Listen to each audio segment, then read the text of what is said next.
Hello everyone, welcome to Kalyan Study Point. आज हम इतिहास कक्षा 12वीं इसका जो हमारा ये पार्ट 2 है, राजा किसान और नगर, इसके important question, multiple choice question यानी एमसीक्यू क्वेश्चन करने वाले हैं।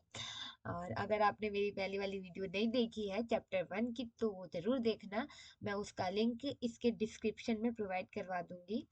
एंड मैं ऐसे ही बैक टू बैक आपके लिए एमसीक्यू क्वेश्चन के वीडियोस लाती रहूंगी, तो मेरे चैनल को सब्सक्राइब कर दीजिए, जिससे आपको आपको वीडियो देखने में आसानी होगी और मेरे चैनल को ग्रो करने में भी आसानी होगी। तो थैंक यू। एंड मैं वीडियो को शुरू करती हूँ, मजाक मस्ती बाद में। एंड हमारा पहला क्वेश्चन जो है वो है, चंद्रगुप्त में किसानों पर कौन सा कर यानी टैक्स लगाया था? तो भू राजस्व, उत्पादन कर, या फिर जो ये भूमि कर, सीमा कर। तो इसका आंसर हमारा है A answer, correct answer answer है भू राजस्व है। तो हम नेक्स्ट क्वेश्चन पढ़ते हैं अपना। मध्यकालीन भारत में नगरों के जो ये नगरों के बारे में सबसे महत्वपूर्ण जानकारी हमें कहाँ से मिलती है? तो हमारा क्वेश्चन है अभी ये, आई मीन ऑप्शंस है, किस सिक्कों के अभिलेख, गाथा गाथाओं और शिल्पलेखों, या फिर नेक्स्ट ऑप्शन है हमारा व्यापारियों के रजिस्टर से, या फिर मंदिरों के अभिलेख से। तो हमारा ये आंसर होगा मंदिरों के अभिलेख से। इसको मैं थोड़ा छोटा कर दूँ, मेरे को ना, एक मिनट।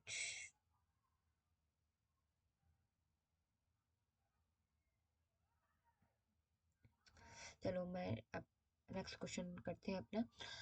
अम, किस सम्राट ने शासन में राजस्व व्यवस्था को प्रमुखता दी थी? तो सम्राट अशोक हमारा ऑप्शन है, सम्राट चंद्रगुप्त, नेक्स्ट ऑप्शन हमारा सम्राट चंद्रगुप्त, सॉरी समुद्रगुप्त, सॉरी सम्राट अकबर। तो आंसर है हमारा इसका उत्तर ऑप्शन डी, सम्राट अकबर।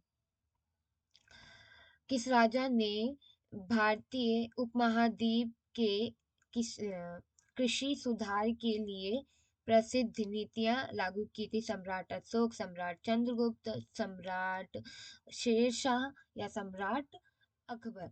तो इसका जो हमारा आंसर है वो सम्राट शेरशाह, ये है सी ऑप्शन हमारा करेक्ट ऑप्शन है। सम्राट साहित्य किसे के संबंधित में सॉरी संबंध में किस राजा की जानकारी मिलती है? तो इसके ऑप्शंस हमारे इस प्रकार हैं। गुप्त साम्राज्य, दक्षिण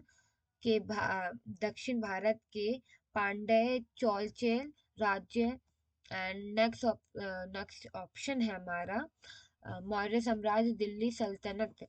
तो इसका करेक्ट आंसर हम आपको दिख रहा होगा यहाँ पे, बी ऑप्शन हमारा करेक्ट ऑप्शन है। ये चोलचेल के राज्य जो थे वो। नेक्स्ट क्वेश्चन है हमारा, किस काल में भारतीय नगरों का उत्थान हुआ? तो मौर्य काल में, गुप्त काल में, म, अ, मुघ मुघल मुघ आई मीन मिस्टेक होगी कुछ, मुगल काल आई थिंक यहाँ पे लिखने वाले होंगे, इसको छोड़ो, दिल्ली सल्तनत। तो इसका हमारा जो आंसर है गुप्त काल में। नेक्स्ट क्वेश्चन हमारा, चंद्रगुप्त मौर्य ने मौर्य साम्राज्य की स्थापना कब की थी? 324 ईसा पूर्व, 325 ईसा पूर्व, 330 ईसा पूर्व, या 350 ईसा पूर्व। तो हमारा करेक्ट आंसर है 324 ईसा पूर्व। नेक्स्ट क्वेश्चन है हमारा, चौल सम्राटों ने किस शहर को प्रमुख व्यापारिक केंद्र के रूप में स्थापित किया था? तो हमारा इसका ऑप्शन है इस प्रकार है, मदुरै, पाटन, तंजावुर, और कांची। हमारे इसका आंसर करेक्ट है सी, करेक्ट आंसर है हमारा। किस भारतीय कृषि के सुधार के रूप में महत्वपूर्ण माना गया? मतलब कृषि में जो सुधार के रूप थे वो महत्वपूर्ण माना जाता था। तो भूमि की नीति से, या फिर श्रमिकों के खाते से, कर्ज प्रणाली, उत्पादन, कृषि यंत्र। आंसर हमारा एक करेक्ट आंसर है भूमि कर नीति के द्वारा। नेक्स्ट क्वेश्चन है हमारा, चंद्रगुप्त मौर्य का गुरु कौन था? तो इसका आंसर मेरे को लगता है सभी को पता होगा, पता होना चाहिए। चाणक्य जी जो थे वो थे उनके गुरु। गुप्त काल आई मीन चंद्रगुप्त मौर्य ने किसका समर्थन प्राप्त किया था? उनको किसका समर्थन प्राप्त था जिससे वो मौर्य साम्राज्य की स्थापना की थी? तो मुझे लगता है कि आपको इसका भी आंसर पता होगा। साम्राज्य की स्थापना की थी, मौर्य साम्राज्य की जो उन्होंने स्थापना की थी, उन्होंने किसको मतलब हटा के की थी? जो ये जो नंद साम्राज्य है ना, उनको उन्होंने आई मीन उनको हराया था। उसके बाद मौर्य साम्राज्य की उन्होंने स्थापना की थी। चंद्रगुप्त मौर्य का उपनाम क्या था? उपनाम मीन्स आपको पता होगा कि जैसे कि मौर्य इनका उपनाम था। इस क्वेश्चन में ही आंसर है इसका, चंद्रगुप्त मौर्य। तो मौर्य जो इनका उपनाम है, जैसे कि किसी का नाम होता है सोनी शर्मा, किसी का नाम होता है राम यादव, कृष्ण सोलंकी। तो उनका जो सोलंकी पीछे का जो नाम होता है ना, वो उसका उपनेम होता है। तो मौर्य जी का आई मीन चंद्रगुप्त जी का जो मौर्य जो है उनका वो उपनाम है। तो इसका करेक्ट आंसर जो है हमारा यही होगा। चंद्रगुप्त मौर्य के शासन काल में मौर्य साम्राज्य की राजधानी कहाँ थी? तो इसका आंसर जो है हमारा पाटलिपुत्र। आगे ये जो ऑप्शन है तो तीन ही ऑप्शन है, सेम ही ऑप्शन, ये सी और डी है। तो इसका जो करेक्ट आंसर है वो पाटलिपुत्र है, यही होगा। हाँ यही है। अ, चंद्रगुप्त मौर्य के शासनकाल में सबसे बड़ी प्रशासनिक व्यवस्था को किसने लागू किया था? तो कौटिल्य जिनका चाणक्य के नाम से हम ज्यादा जानते हैं, उनका उनका नाम कौटिल्य भी था। तो ये क्वेश्चन में ये भी पूछ लिया जा सकता है कि चंद्रगुप्त मौर्य का जो दूसरा नाम था या पहले का नाम था, या फिर पहले उन्हें किस नाम से जाना जाता था? तो उन्हें कौटिल्य नाम से भी जाना जाता था। उनका जो पहले उन्हें कौटिल्य नाम उन्हें प्रोवाइड था, बाद में उन्हें चाणक्य नाम से भी जाना जाने लग गया था। तो नेक्स्ट ऑप्शन है हमारा बिंदुसार अशोक चंद्रशेखर। तो इसका आंसर भी हमारा चंद्र आई मीन कौटिल्य चाणक्य जी है। नेक्स्ट क्वेश्चन है हमारा, चंद्रगुप्त मौर्य के द्वारा किस किस पवित्र स्थल पर जैन धर्म को अपनाया गया था? काशी, पाटलिपुत्र, कर्नाटक, कुटिल। तो इसका आंसर हमारा बी करेक्ट आंसर है, पाटलिपुत्र। नेक्स्ट क्वेश्चन है हमारा, चंद्रगुप्त मौर्य के साम्राज्य में किसको मतलब सॉरी सिक्कों का प्रचलन किसने शुरू किया था? तो बिंदुसार, चंद्रगुप्त मौर्य, अशोक, सम्राट विक्रमादित्य। तो इसका आंसर जो है चंद्रगुप्त मौर्य है। नेक्स्ट क्वेश्चन है हमारा, चंद्रगुप्त मौर्य के शासनकाल में प्रमुख रूप से किस प्रकार की उपजाई जाती थी? इसका ऑप्शन है कृषि, वाणिज्य, शिल्प, खनिज। आंसर तो आपको पता होगा आई थिंक, कृषि है। नेक्स्ट क्वेश्चन है हमारा, चंद्रगुप्त मौर्य के बारे में सबसे महत्वपूर्ण ऐतिहासिक जानकारी हमें किसके स्रोत से मिलती है? तो अभिलेख, ये थे, थेस्प्रियन रचनाएं, जो ये रचना है ना, यही आंसर नहीं, ये आंसर नहीं है, सॉरी। अभिलेख, मौर्य लेख, या फिर मेगस्थनी की पुस्तक। तो इससे हमें जानकारी के स्रोत मिलते हैं, मेगस्थनी की जो पुस्तक थी उससे। मौर्य साम्राज्य ने किस राज्य के अंतर्गत आने वाली प्रदेशों को अपने साम्राज्य में मिलाया था? तो नंद साम्राज्य, मौर्य साम्राज्य, शगुन साम्राज्य, और ये है गुप्त साम्राज्य। तो इसका आंसर हमारा है नंद साम्राज्य।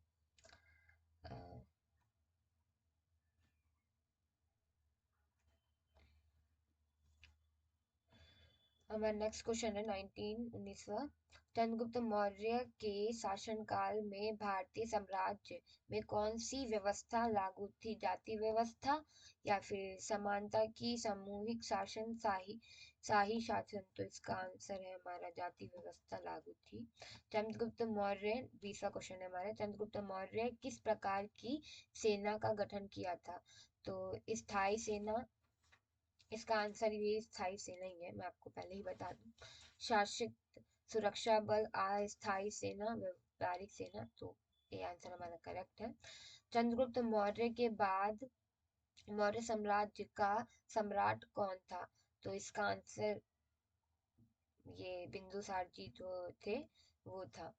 किस काफी लोगों को लगता है ना कि मतलब चंद्रगुप्त के बाद सीधे अशोक आए थे। अशोक नहीं आए थे, चंद्रगुप्त जो थे उनके पुत्र जो थे बिंदुसार जी थे, और बिंदुसार के पुत्र जो थे वो अशोक थे। हमारा जो क्वेश्चन है, नेक्स्ट क्वेश्चन है 22वां, चंद्रगुप्त मौर्य ने किस प्रसिद्ध आक्रमणकारी को हराया था? ये सिकंदर, शिशुनाग, अलेक्जेंडर पोरस, तो उन्होंने सिकंदर जी को हराया था। चंद्रगुप्त मौर्य ने किसको अपनी सम्राटी नीति का प्रमुख सलाहकार नियुक्त किया था? तो इसका आंसर भी आपको पता होगा, कौटिल्य जी को इन्होंने अपना सलाहकार बनाया था। मेरा हमारा नेक्स्ट क्वेश्चन है, चंद्रगुप्त मौर्य के शासनकाल में किस प्रकार की शासन किस प्रकार का शासन था? तो लोकतंत्र, गणराज्य, साम्राज्य, या फिर राजतंत्र? तो साम्राज्य था। नेक्स्ट क्वेश्चन है हमारा, चंद्रगुप्त मौर्य के शासनकाल में अर्थशास्त्र किसने लिखी थी? तो कौटिल्य जी ने, उन्होंने इस बुक को लिखा था। अम, हम अपना नेक्स्ट क्वेश्चन पढ़ते हैं, इसका आंसर भी यही है, देख लेना। चंद्रगुप्त मौर्य ने अपनी साम्राज्य का विस्तार कहाँ से किया था? कहाँ तक किया था, सॉरी, कहाँ तक किया था, कहाँ से किया नहीं था। अम, उत्तर प्रदेश में काशी तक, एक मिनट। चंद्रगुप्त मौर्य ने अपने साम्राज्य का विस्तार कहाँ तक किया था? उत्तर प्रदेश में काशी तक, दक्षिण में कर्नाटक तक, पश्चिम में अफगानिस्तान तक किया था। ये सी हमारा करेक्ट आंसर है। चंद्रगुप्त मौर्य ने किस महान शासक के साथ संधि की थी? चंद्रगुप्त मौर्य ने जिनसे संधि की थी वो सेल्यूकस जी थे, जिनसे उन्होंने संधि की थी। तो वीडियो हमारी कंप्लीट होती है। Thank you for watching my video, and आपको वीडियो अच्छी लगी हो तो ज़रूर लाइक करना, सब्सक्राइब करना, एंड अपनी फ्रेंडों को वीडियो सेंड करना। और इस वीडियो को बस एक बार देख लेना, जिससे आपके सारे एमसीक्यू वाले जो क्वेश्चन है वो कंप्लीट हो जाएंगे, और इसके बाद मैं थर्ड चैप्टर की वीडियो आपको प्रोवाइड करवा दूंगी। तो thank you for watching my video once again, and bye bye everyone.